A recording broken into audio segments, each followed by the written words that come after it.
A medio camiño entre a meseta lucense e a Fonsagrada atópase un concello con moita historia e tradición. E sobre todo, cun dos mellores gandos vacunos de toda a provincia. Como non quixemos perder a oportunidade de vir a comprobalo, atopámonos en Baleira na quinta feira de gando vacuno.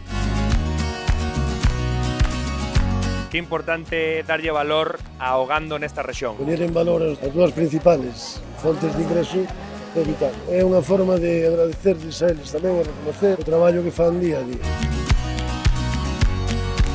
Que importante que na provincia de Lugo se manteña esta costume de xuntanza de feiras e sobre todo poñendo en valor algo tan importante como o gando galego, non?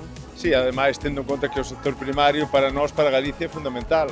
E é fundamental que a xente tamén, os novos, se volvan e sigan apostando polo ganado, que sigan apostando pola ganadería. E, bueno, no sentido desde a Xunta de Galicia, vamos a apoiar a todas estas feiras en onde se pon en valor pois algo que é tan esencial e tan característico da nosa forma de ser dos galegos.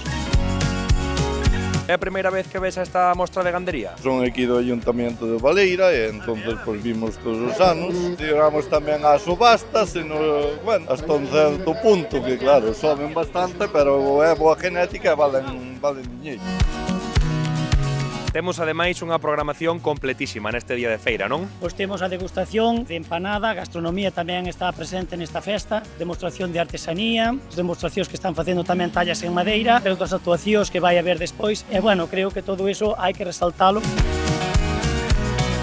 Que importante é ter un espazo tamén para a xuventude de Baleira, non? É un pueblo que ten xente que, ao final, así como este bon tempo tamén te alegra estar cos amigos, tomar un vermú, comer un pulpo. O gando é o motor económico de Baleira, pero hoxe tamén nos queda claro que un bo ambiente de feira e unha boa gastronomía é igual de importante.